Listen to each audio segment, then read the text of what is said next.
एक डॉक्टर साहब अपने अस्पताल में दौड़े चले आ रहे थे, जितनी स्पीड में चल सकते थे भागे चले आ रहे थे। ऑपरेशन थिएटर वाली लॉबी में आए तो उन्हें 5-6 लोगों ने घेर लिया और सुनाने लगे कि अस्पताल खोल लिया है, अपने आप को क्या समझते हो, अब आ रहे हो, हम इतनी देर से इंतजार कर रहे हैं, आपको कोई सुध नहीं है, आपको कोई चिंता नहीं है, हमारा बच्चा ऑपरेशन थिएटर में, हम इंतजार कर करके थक गए, आप अब आ रहे हो। डॉक्टर साहब ने कहा, आप मुझे जाने दीजिए, मुझे काम करना है। वो लोग सुनाए जा रहे थे कि डॉक्टर साहब आपका बेटा होता तो क्या आप इतने आराम से आते, आप भाग कर आते, आप जल्दी आते, आप ये करते वो करते, बहुत कुछ कह दिया डॉक्टर साहब को। डॉक्टर साहब ने कोई रिएक्ट नहीं किया, वो दौड़े चले गए ऑपरेशन थिएटर में। 1-1.5 घंटे तक ऑपरेशन चला। उसके बाद जब बाहर निकले तो वापस इन 5-6 लोगों ने घेर लिया कि क्या हुआ क्या। उन्होंने कहा बच्चा ठीक है, अब जल्द रिकवर करेगा, ऐसा बोल के वो जा रहे थे।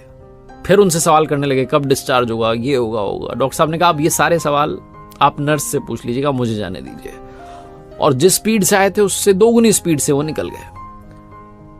ये जो 5-6 लोग थे उस बच्चे के घर से, माता पिता चाचा मामा, उनको लगने लगा कैसा घमंडी डॉक्टर है, बात तक करने की तमीज नहीं है।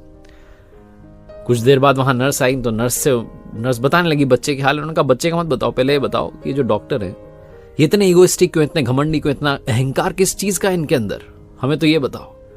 सीधे मुंह बात नहीं करते, आए थे तब हमने पूछा तो जवाब नहीं दे रहे थे, जा रहे हैं तब जवाब नहीं दे रहे हैं। बहुत सारे डॉक्टर्स हैं और ये तो हम मुसीबत में थे इसलिए आपके यहां पर आना पड़ा। नर्स रुआसी हो गई, इमोशनल हो गई, कहने लगी कि आप ऐसा मत कहिए, डॉक्टर साहब बहुत अच्छे हैं, बहुत अच्छे दिल के हैं। आपको शायद पता नहीं, आज सुबह एक रोड एक्सीडेंट में इनके बेटे की डेथ हो गई, लेकिन हमारा फर्ज है इन्हें बताना कि कोई पेशेंट आया ऑपरेशन थिएटर में, तो हमने कॉल किया, अपनी ड्यूटी निभाई। हमें लगा था शायद डॉक्टर साहब मना कर देंगे, उन्होंने बिना देरी के, उन्होंने कहा मैं आ रहा हूं, बिना देरी के वो दौड़े चले आए, ऑपरेशन थिएटर में गए, आपके बच्चे को का ऑपरेशन कर दिया, वो ठीक हो जाएगा, चिंता मत कीजिए। वापस डॉक्टर साहब दौड़ के गए क्योंकि संध्या होने को आई है, शाम होने को आई है और डॉक्टर साहब को अपने बेटे का अंतिम संस्कार करना है।